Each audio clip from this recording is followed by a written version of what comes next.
Yeah, hi there, Trevor Davis, Father's House. Trust us is helping to you. There's chapters of our life and things that we've learned through the passage of time, in and out of training industry and helping people, building people up from points of failure. I mentioned a few snippets back how we did outplacement. It was called outplacement when so much of New Zealand middle management were put on the streets.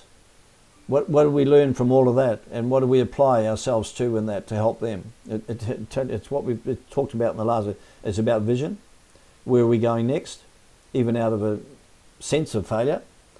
You lost your job. Vision. There's nothing wrong with losing your job.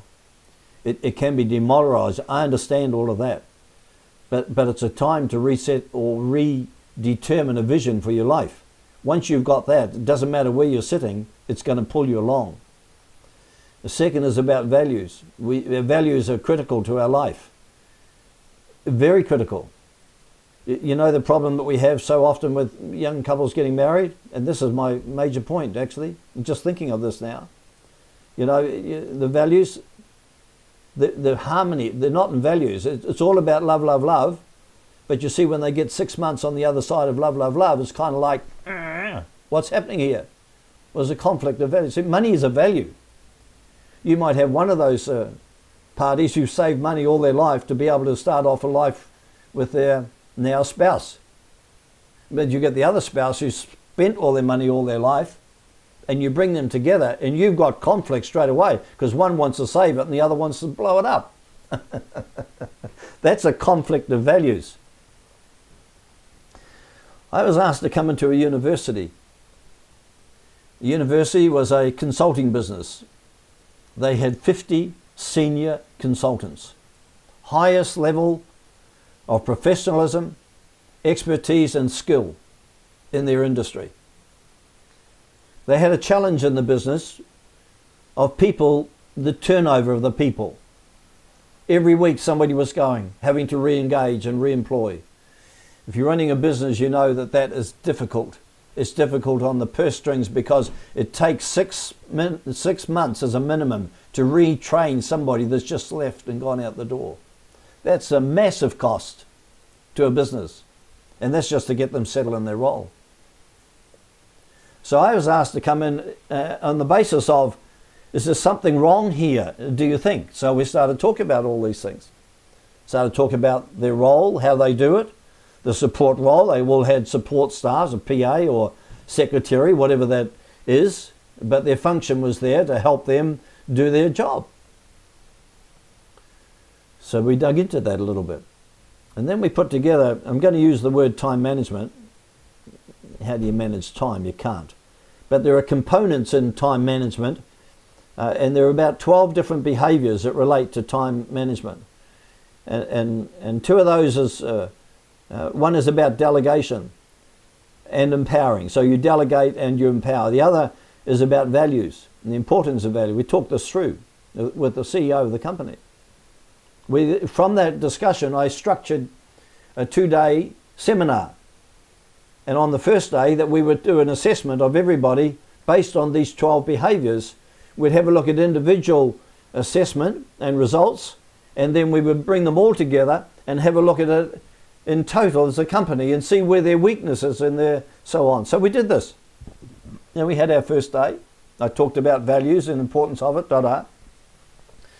And then we concluded. I came back a month later into our second day of training, and somebody comes to walk me to the training room, and I'm walking there, and I'm saying, so is everybody in this time? And he says, well, everybody's in except for one. And I said, so what's with the one? And he said, well, you talked about values last time. And he says, because of you, actually, me. He said, you talked about values, and this guy turned the light on. All of a sudden, he saw that he was like a round peg in a square hole. It doesn't work. So he actually resigned the next day and he was gone. I said, well, do you want me to redress this? Because most of our training today is going to be built around values. He said, oh, no. We want to pursue this. So we did. So I then informed on values, went through values, I went through the assessments that we'd had and brought to the light all the results of all of this as people understood it. And then we started to create a discussion. Discussion created a lot of tension in the room, these people against these people. It was exciting. It was exciting to see, but from a facilitated point of view, it helped them as a company to see where the problems were lying here. And it was a conflict of values. Massive. And then this lady, it was her time to talk. She was a support person. She said, I couldn't care a stuff about this company, whether it makes money or whether it doesn't. I mean, those were her words. I said, excuse me, did you realize the CEO's in the corner? She said, I couldn't care less who's in the corner. I said, so why are you working? Why are you working here? She said, I don't care where I work, long as I get enough money to go home and look after my kids and see that they're provided for. There's her value. Her value was firstly family. It was secondly to have the money to feed that. Outside of that, she couldn't care what she did, long as she got the money to satisfy that. Right? Well, we get through all of this, and just before I started on, as the CEO stood up and said, I want everybody in the class here to take specific note on this subject. I have more to say on it, but that's all I want to do. Take notice of this. Right? We carried on. We did this, what I've just said to you. Get to the end of it all, and then the CEO stands up again. He says, in a minute, I want everybody to stand up on their seats, and I want to applaud this guy. He said, for 25 years, I've been through every kind of training you could possibly do to enable me, to equip me to do the job as a CEO of a company like this. And in that whole time, I have never ever had one module and any instruction on values. And I see that the problem with this company is that we have a structural underlying problem, and it is values. We have the highest skills that are possible to have, and all of you are brilliant at what you do, but the conflict of values is so great that the tension within the environment is driving people out of here. Well, did they learn something? My goodness, they learned something that day that totally changed their business, it changed their people, it changed their staff. They had a basis now of employing people not just based on skill, but based on skill, values, and attitude. Where attitude? Should I start on attitude? Well, no, time won't allow me to do that today. But my goodness me, our emphasis in employing today, if you're in business, is based around values and attitude, number one.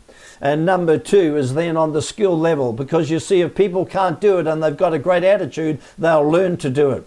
If somebody has got the skills but they've got a bad attitude, they couldn't care less whether they do it or not. The attitude will affect all of that. Anyway, another story. So now we move on, and now we've moved into another town, back into New Zealand, and we are involved in ministry. Our role is to rebuild the church. It's to regather the church. It's to do what can be done here to help to develop. So I did that, and I rebuilt and did what we could. And then we re-established the pastor back into his role. And over that 12-month period, we did what we could to bring this church back into a clear focus and a direction. And the numbers had increased again and so on. So we handed that back into the past. As we did that, and we accepted that this was a 12-month assignment, pastor back in Australia. Here we go back again, backwards and forwards, from a town called Bendigo that's north of Melbourne in Australia. We have a call from him.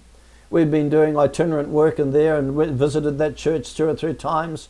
He had asked us before we came to Tauranga would we consider there, and we didn't. But he was on the phone as soon as he heard that we were going to be finishing up at Christmas that year. And he asked us if we'd come and come to Bendigo. I said, well, I don't know about that. I've come out of business to come back into church life. And I think that business is a lot clearer. It's a lot more straightforward. You can make a decision and you know it's going to do. The two different environments are incredibly different.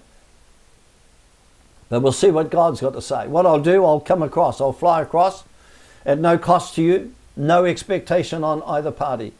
And I'll come and we'll have a discussion. It was a small church. It had a building that went with it, probably would hold about, I think it was 100 people. And it had 3 acres of land, but only 35 people in it.